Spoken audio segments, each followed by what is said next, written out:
Voter യാത്രയ്ക്ക് പിന്നാലെ ബീഹാറിൽ തെരഞ്ഞെടുപ്പ് പ്രചാരണം ശക്തമാക്കാൻ ഇന്ത്യ സഖ്യം. യാത്രയിലെ ജനപങ്കാളിത്തം വോട്ടാക്കി മാറ്റാൻ കോൺഗ്രസും RJDയും ശ്രമിക്കുകയാണ്.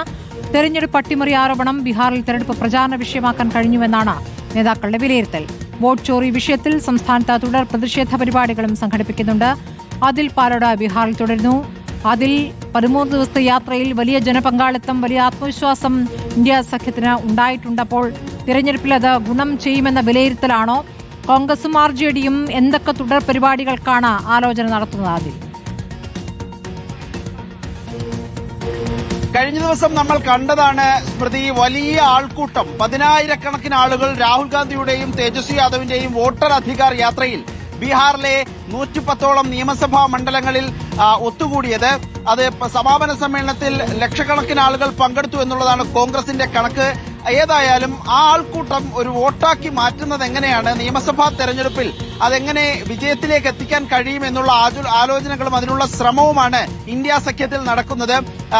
പലപ്പോഴും ഇന്ത്യ സഖ്യത്തിന്റെ ഭാഗമായി നടക്കുന്ന സീറ്റ് വിഭജന ചർച്ചകളൊക്കെ അവസാന ഘട്ടത്തിലും തർക്കത്തിലേക്ക് പോകുന്നതാണ് കാഴ്ച. പക്ഷേ അങ്ങനെ ഒരു സാഹചര്യം ഉണ്ടാകാതിരിക്കാനുള്ള മുന്നൊരുക്കങ്ങൾ പാർട്ടിക്കുള്ളിൽ പ്രധാനപ്പെട്ട നേതാക്കൾ, പ്രത്യേകിച്ച് രാഹുൽ ഗാന്ധിയും തേജസ്വി യാദവും തമ്മിൽ ഇത് സംബന്ധിച്ചുള്ള അനൌദ്യോഗിക ചർച്ചകൾ തുടങ്ങിയിട്ടുണ്ട് എന്നുള്ളതാണ് നമുക്ക് ലഭിക്കുന്ന വിവരം. ഏതായാലും ബീഹാറിൽ ഏത് വിധേനയും ഭരണം പിടിക്കാനുള്ള നീക്കമുണ്ട്.